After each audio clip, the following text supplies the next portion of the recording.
concerned about water quality, you usually aren't too worried when you're taking that water bottle. If you got bottled water versus tap water, and you're in a foreign country, you think, I'm going to be safe. That wasn't the case for Brian. Well, it actually was the case, but we were a little concerned. We were over in Israel in March, and we got some bottled water. And in Israel, right on the water bottle label, they will put all the things that are in there. So they put the level of nitrate and the level of calcium and magnesium and all these things. There's a whole laundry list and you don't of things see that that in that water. You don't see that on bottled water in our country, Right. So of course it's going to make us just a little bit nervous. I was kind of happy I was drinking a beer instead of that bottled water that day. So anyway, I'm looking at this water bottle label, and I don't remember what exactly the water quality standards are in the United States. I just assume bottled water got to be good. So I start looking at this, and I'm looking at the nitrate level and everything, and I'm thinking, oh my goodness, do I even want to be drinking this water? Well, it turns out that it actually was fine.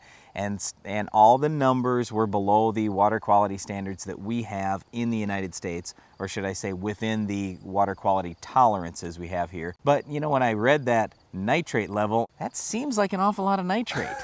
We've gotten a lot of questions this year. We've been doing a lot of drainage tile on our farm, putting underground basically hoses that have little inlets to take away the excess water out in our fields. And we've gotten a lot of questions from people, well, don't those drainage tiles pull chemicals out of the soil that you may be using to kill weeds or fertilizer like nitrates out of the soil? And so we thought we better check this for our own farm and test some of that water coming out of the tile. And in fact, we talked to some of the guys on our farm and just said, yeah, we want to test this water. And they said, oh, are you sure you want to do that?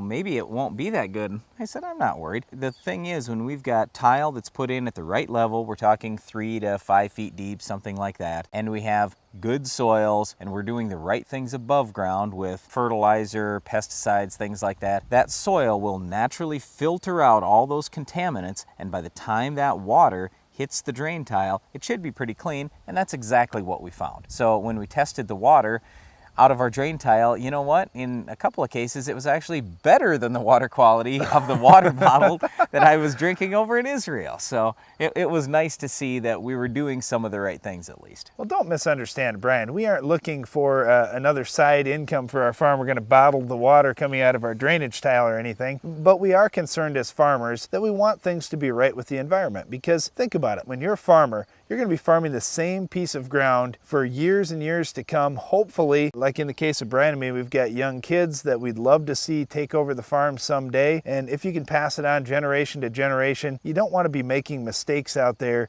that future generations are going to pay for. More importantly, I'm living right among our farm ground.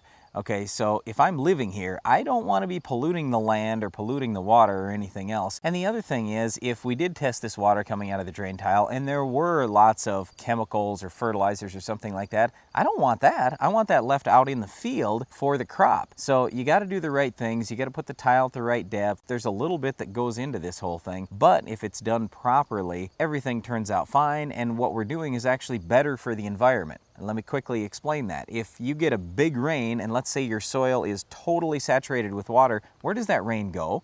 Well, it's going to wash right off your field. And then it's going to take dirt with it and fertilizer and chemical, anything that's on top of the soil surface. What we're trying to do with drain tile is take out excess water so our soils aren't completely saturated. And then when a rain comes, it can do what soil is supposed to do, naturally filter that water. And as the water moves through the soil, it will filter out all the soil, the chemicals, the fertilizers, things like that, and we're left with clean water coming out the tile. Well, we're actually going to have a field day on our farm the morning of September 18th. You can check back for more details on future Ag PhD shows or on our website at agphd.com. If you're interested in doing drainage tile, or if you're interested in saving some money with strip till, which we'll talk about later in the show, we're going to feature both of those things happening right on our farm September 18th. Now, we're pretty excited about that, but we're also excited about killing weeds like our weed of the week. Can you identify this week's weed?